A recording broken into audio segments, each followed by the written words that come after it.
నమస్కారం. నేను చారిశ్రీ. నేను doctor Narayana college of hotel మేనేజ్మెంట్లో చదువుతున్నాను.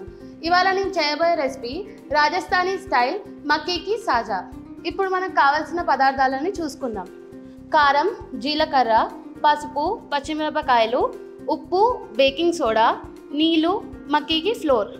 ఇప్పుడు మనం కడాయిని పెట్టుకుందాం. ముందుగా మనం ఒక కప్పు నీళ్ళని పోసుకుందాం. ఒక కప్పు ఫ్లవర్కి 3 కప్పుల నీళ్ళు తీసుకుందాం. ఇందులో కొద్దిగా కారం, కొద్దిగా జీలకర్ర, కొద్దిగా పసుపు, కొన్ని పచ్చిమిరపకాయలని వేసుకుందాం. ఇప్పుడు వీటిని ఒకసారి కలుపుకుందాం.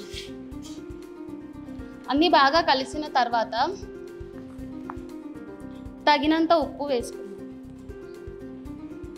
మళ్ళీ ఇంకొకసారి కలుపుకొని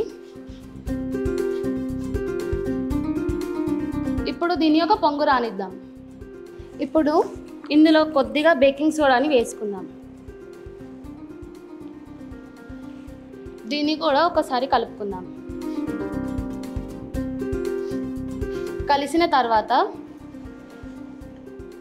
ఒక కప్పు మక్కీకి ఫ్లవర్ వేసుకుందాం. ఇది వేసుకునేటప్పుడు కొద్దిగా మిశ్రమంలో కలిసేటట్టు కలుపుకోవాలి. ఇప్పుడు దీన్ని బాగా కలుపుకోవాలి.